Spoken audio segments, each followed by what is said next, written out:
White cops tied a black veteran to a pole for fun, not knowing his son was their new chief.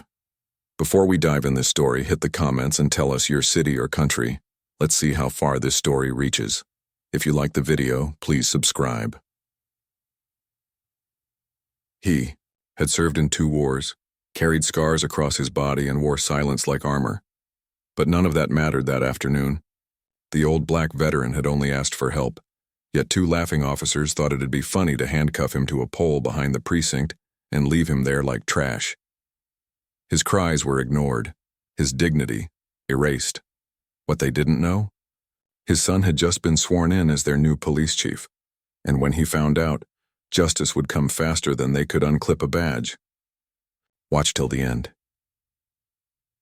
Earl Davis had lived a quiet life in the same town he'd returned to after combat. He rarely spoke about Vietnam or Iraq. The nightmares were enough. Locals knew him as Sergeant Earl, an old man who kept to himself, always. Respectful, always early to church. That day he was heading to the pharmacy when his truck broke down outside the police department. He went inside to ask for help, just jumper cables, maybe a tow call. But inside, 2 officers didn't see a veteran. They saw a target. One whispered something.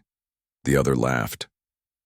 Earl didn't understand at first when they asked him to step outside for a routine check. But when they handcuffed him to a steel pole behind the building and walked away laughing, he realized this wasn't protocol. It was humiliation. What they didn't know was who he was related to and who was watching. Son beat down. Sweat mixed with shame as Earl stood tied to the pole like an abandoned animal. Time crawled. His legs trembled. Not a single officer came to check. At one point, a janitor spotted him, but turned away.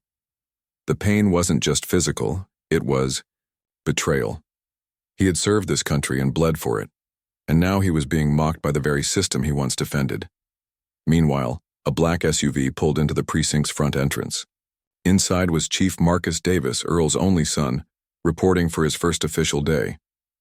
A quiet man with sharp eyes and a calm presence, Marcus had returned to his hometown to clean up a department plagued with complaints. He had no idea his father was in the back lot, until a parking attendant hesitantly mentioned an old guy cuffed outside. Something clicked.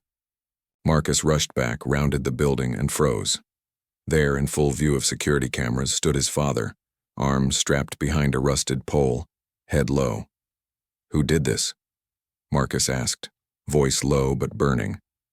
The officers didn't have time to lie. The footage had it all, laughing, mocking, and walking away like it was a joke that was about to cost them everything. Marcus called an emergency meeting. Every officer in the building was summoned.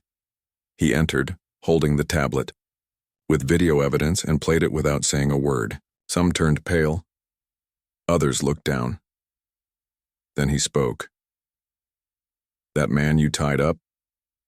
That's my father, a war veteran, a citizen of this town. And the man you thought was invisible." Gasps filled the room. The 2 officers shifted, suddenly aware the game was over. "You don't deserve this uniform," Marcus said, "and you never will again." He didn't raise his voice. He didn't have to. Within the hour, both officers were stripped of their badges, pending criminal charges. The rest of the force? On notice. Earl never asked for revenge. Just respect. And this time he got it. Days later, the city held a public apology ceremony. The mayor spoke. Citizens wept, and Earl stood beside his son, no longer silent, no longer invisible. That pole was removed and replaced with a plaque, in honor of those disrespected and never heard.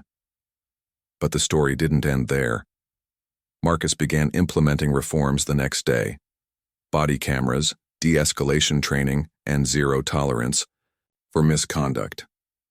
This wasn't just about 2 bad cops, it was about a system that allowed cruelty to hide behind badges, and one man, one son, who refused to let it continue. Because justice isn't about titles, it's about action. If you enjoyed this story, and Thought it provoking? Don't forget to like, share, and subscribe for more powerful narratives. Let us know your thoughts in the comments. Take care.